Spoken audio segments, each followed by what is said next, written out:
कराची में दोस्तों ने तीसरे रोजे की सहरी घर से बाहर करने का प्लान बना लिया। मुख्तलिफ रेस्टोरेंट्स में रश देखा जा रहा है। मजीद जानते हैं समा के नुमाइंदे जिशान मुगल से। जी जिशान। जी बिल्कुल, तीसरा रोज़ा है और तीसरी सहरी है। ऐसे में कराची के जो शहरी हैं वो इस वक्त तैयार हैं। उन्होंने रुक कर लिया है मुख्तलिफ रेस्टोरेंट्स का जहाँ पर शहरी मौजूद हैं। और ख़ास तौर पर बात की जाए नौजवानों की, जहाँ पर नौजवान जो है वो रेस्टोरेंट के अंदर बैठे हुए हैं और कुछ गपशप भी कर रहे हैं। हमारे साथ ऐसे में शहरी भी हैं, उनसे भी बात करेंगे। कि हलीम जो है बहुत लजीज है और हलीम ऐसा खाना है कि वो न्यूट्रिशन से भरपूर है। जानदार तस्वुर किया जाता है रमज़ान के हवाले से, तो बेहतरीन खाना है जी इनका। इसके अलावा जो है यहाँ पर जो दीगर जो अफराद हैं वो भी यहाँ पर आए हुए हैं। साथ में फ़ास्ट फूड भी सहरी के अंदर इन्होंने शामिल किया है। फ़ास्ट फूड के हवाले से भी हम बात करेंगे। तो आप क्या कहेंगे, आपने सहरी में क्या खाया है आज, पुलाव और फास्ट फूड के अलावा?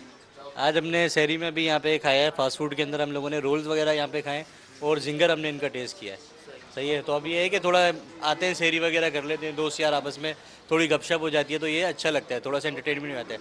तो रमज़ान में आपको पता है इस तरह की जो एक्टिविटी बंदा करता है, दोस्त यारों के साथ बैठ के गपशप करते हैं, तो ये चीज़ थोड़ी होनी चाहिए। इससे हम सब अच्छा कंफर्टेबल फील करते हैं और आपस में एक दूसरे के साथ थोड़ा टाइम स्पेंड कर लेते हैं। ये अच्छा लगता है हमें। जी बिल्कुल, तो आपने सुना कि इनका ही कहना है कि कुछ टाइम जो है वो एक्सपेंड हो जाता है फैमिलीज़ के साथ, दोस्तों के साथ। इस वजह से वो सैरी करने के लिए बाहर निकले हुए हैं और शहरी जो है इस मोमेंट को भरपूर तरीके से इंजॉय करते हुए दिखाई दे रहे हैं। जी, कराची से अफसोसनाक खबर दें, बलोच कॉलोनी में घर में फायरिंग का वाकया पेश आया है। एक शख्स जाँ बहक हो गया, एक जख्मी हुआ है। बात करेंगे जीशान मुगल ने हमें ज्वाइन किया। जीशान, क्या डिटेल्स हैं? जी बिल्कुल, अब यह अफसोसनाक वाकया जो है कराची का इलाका है बलोच कॉलोनी पुल, जहाँ पर घर में फायरिंग से एक शख्स जाँ बहक और दूसरा जख्मी हुआ है। पुलिस हुकाम का ये कहना है कि जो जाँ बहक शख्स है उसकी लाश और जबकि जो जख्मी शख्स है उसको तिब्बी इमदाद के लिए जिना अस्पताल मुंतकिल कर दिया गया है। वाकया जो है इब्तदाई मालूमात के मुताबिक जाती रंजिश पर पेश आया है। जाँ बहक और जो जख्मी है दोनों भाई बताए जाते हैं, जबकि पुलिस जाए वक्फा पर मौजूद है। इस वक्त शवाहिद इकट्ठे कर रही है। पुलिस हुकाम का ये मजीद कहना है कि जो जाए वक्फा से कुछ खौद भी बरामद हुए हैं, जिसे फौरी तौर पर फॉरेंसिक के लिए भेज दिया गया है। पुलिस वाकये से मजीद तहकीकात कर रही है। जी, पुलिस वाक़े से मुतालिक मजीद तहकीकात करिए। बहुत शुक्रिया, आपने अपडेट किया जीशान। सुपर पावर के सदर बड़ी अदालत मद्दे मुकाबला गए। अमेरिकी सुप्रीम कोर्ट ने सदर ट्रंप के लगाए गए ग्लोबल टैरिफ गैर कानूनी करार दे दिए। 3-6 से अक्सरियती फैसला ट्रंप इंतजामिया के लिए एक बड़ा चैलेंज बन गया। अदालत ने वाज़ेह किया, फैसला तमाम टैरिफ पर लागू नहीं होगा, ताहम वो महसूलात कलअदम करार दिए जो हंगामी कानून के तहत नाफिज किए गए थे। इस फैसले के अमरीकी मईशत पर क्या असरात होंगे, जानते हैं वॉशिंगटन में मौजूद समा के नुमाइंदे असफर इमाम से। Asfar, over to you. जी, सबसे दिलचस्प बात तो ये है कि सुप्रीम कोर्ट के 9 जजेस में से पाँच रिपब्लिकन जज हैं। जी, इनमें से 3 जजों को तो खुद सदर ट्रंप ने नामजद किया था और इस तरह 5 यानी अक्सरियती जो जजेस की तादाद है वो रिपब्लिकन्स हैं। तवक्को नहीं थी कि इस तरह के फैसले आ सकें, लेकिन अमरीकी आइन के मुताबिक तमाम मालियाती इख्तियारात जो हैं वो कांग्रेस के पास हैं, लेकिन सदर ट्रंप इन इख्तियारात को इस्तेमाल कर रहे थे अपने एक माशी एजेंडे के तहत। उनका ख्याल था कि अमेरिका की जो बढ़ती हुई मैशियत है, बढ़ती हुई माशी खसारा है, इसको कंट्रोल करने के लिए ट्रेड इस पर ये लगाया जाए, इस पर टैरिफ आयद किया जाए और इससे आमदन होगी। और आमदन हुई, तकरीबन 200 अरब डॉलर की आमदन भी हुई जो इस वक्त मौजूद है। अब ये उम्मीद है कि ये आमदन भी वापस करने पड़ जाएंगे, ये भी हो सकता है।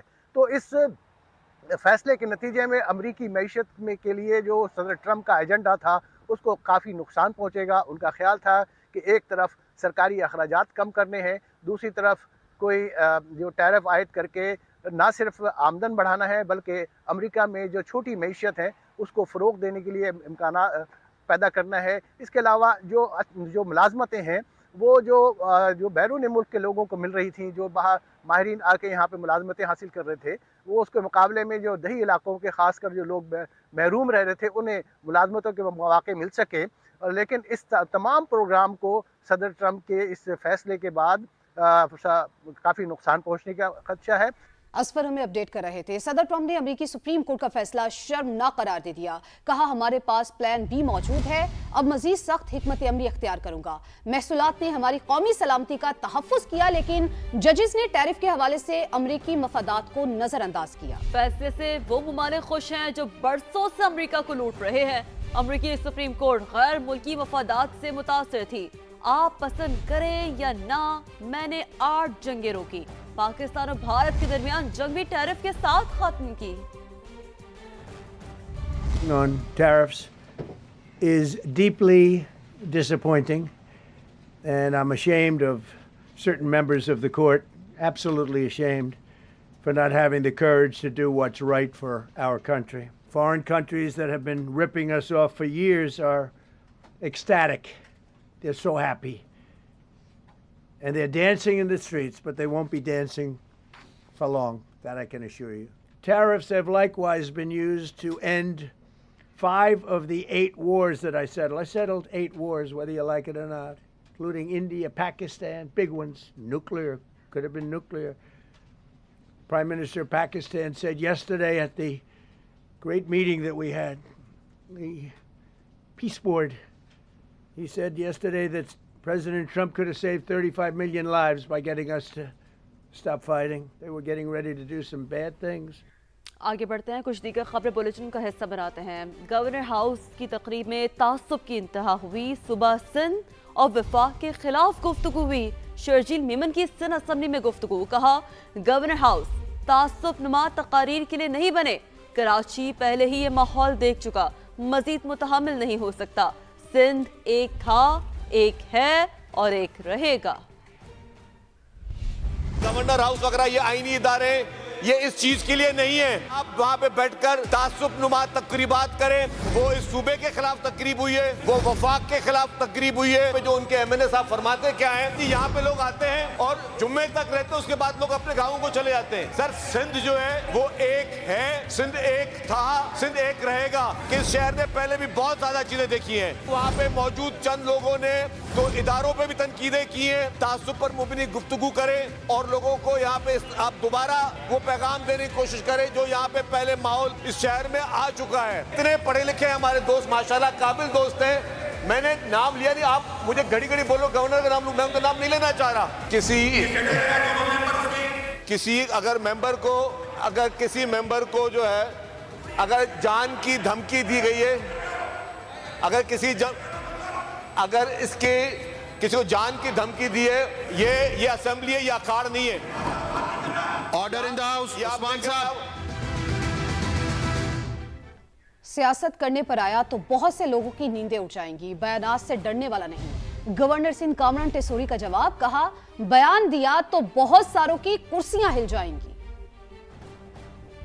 अगर मैं सियासत करने पर आऊं तो मैं वो बातें कर सकता हूं कि मुझे तो सुनने के बाद नींद आ जाती है, बहुत सौ की नींदें उड़ जाएंगी। बयानात से डरने वाला नहीं है ये गवर्नर। अगर मैंने बयान दिया तो फिर बहुत सौ की कुर्सियां भी हिल जाएंगी। मैं सिंध को मजबूत करने वाला गवर्नर हूं, मैं सिंध का बेटा हूं। तमाम सियासी जमातों को दावत देता हूं और उनके पास खुद चलकर जाने को तैयार हूं, लेकिन इस सूबे के लोगों की तरक्की के लिए कोई ये ना समझे कि यहां बैठा गवर्नर कोई बुज़दिल गवर्नर है, नहीं। एमक्यूएम में ग्रुप बंदी का तनाज़ा सिंध असम्बली पहुंच गया। मुत्तहिदा रहनुमा राना शौकत ने कहा, खालिद मकबूल ग्रुप का हूं, पीएसपी वाले धमकियां दे रहे हैं। वजीर दाखिला सिंध ज़ियाउल हसन नंजार ने राना शौकत को तहफ़्फ़ुज़ फराहम करने की यकीन दहानी करा दी। कराची से हफीज बलोच की रिपोर्ट।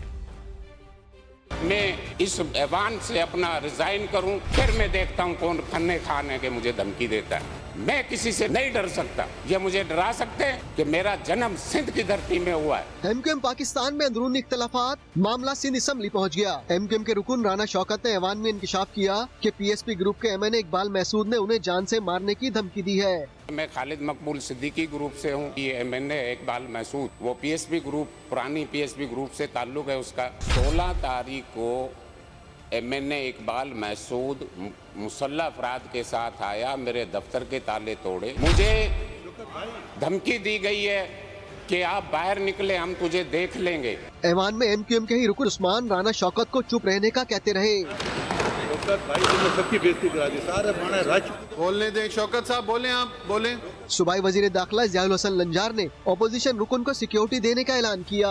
मैं अपने फाजिल मेंबर के लिए सिक्योरिटी का इंतजाम कर रहा हूँ कि जान माल किसी भी चीज़ का अगर इनको कोई मसला हुआ तो जिस पर इन्होंने इल्ज़ाम लगाया उस पर मैं कार्रवाई करूंगा।